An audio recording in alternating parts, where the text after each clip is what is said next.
Hi there and welcome to Taking Control for February, a little bit later this month than we normally do, so apologies for my tardiness. Look, what I was going to talk to you today about was prompted or has been prompted by interviewing I was doing last week for a role.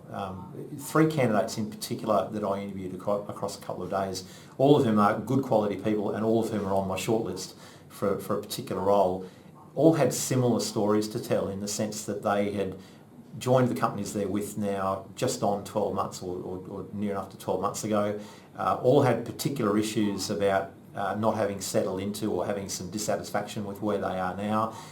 And when I looked at what they were saying and questioned them about it, I couldn't help but think that most of the issues that they were referencing as reasons for wanting to leave were things that they should reasonably have been able to find out for themselves prior to accepting the jobs. Now, I know everyone gets caught up in when you're in the job search about the desire to leave what you're doing now, and I think that clouds people's judgment a lot. But if you consider the sort of due diligence that you do when you buy a new house or a new car, for example, and then you consider that you're going to spend at least 40 hours a week in the job that you're going into, it doesn't make sense to me that somebody wouldn't spend time to investigate as much as they can about the company and the people they're going to be working with before accepting something.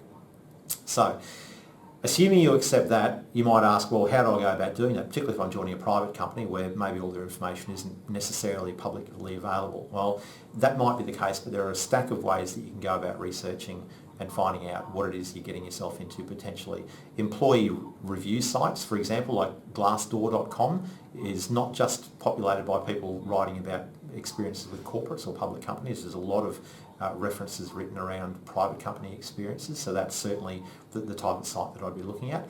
If you're staying within the industry that you're currently working within, so for example you might work in the construction industry selling products or services into builders or architects or engineers and so forth, then if you're moving to another company that sells into similar markets, why not speak to some of your trusted relationships with customers and get their feedback on what their experiences are with the company that you're potentially going to work for. That sort of insight, even though it's not from an employee-employer perspective, can still be very valuable.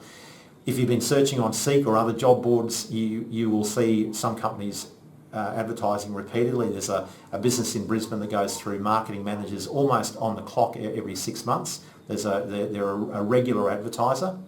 And if you're actively engaged in the job search and you're looking at sites like Seek, you'll see some companies advertising again and again. That is a big red flag. If companies are having churn and turning people over regularly, that in itself is a warning and bears further investigation.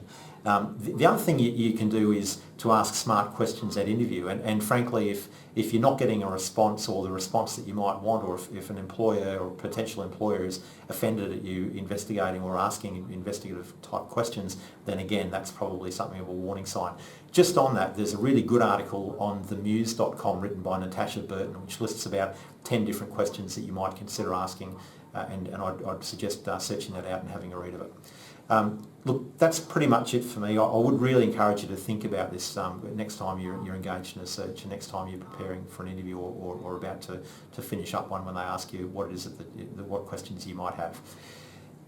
While I think of it, make sure you jump onto LinkedIn and join the Queensland Sales Professionals group if you haven't already. Feel free to refer this to anybody that you think might get some value from it. I'd appreciate that. And by all means, I'd welcome feedback, good, bad or indifferent. I'm always open to hoping to trying to do things better. All right, thanks again.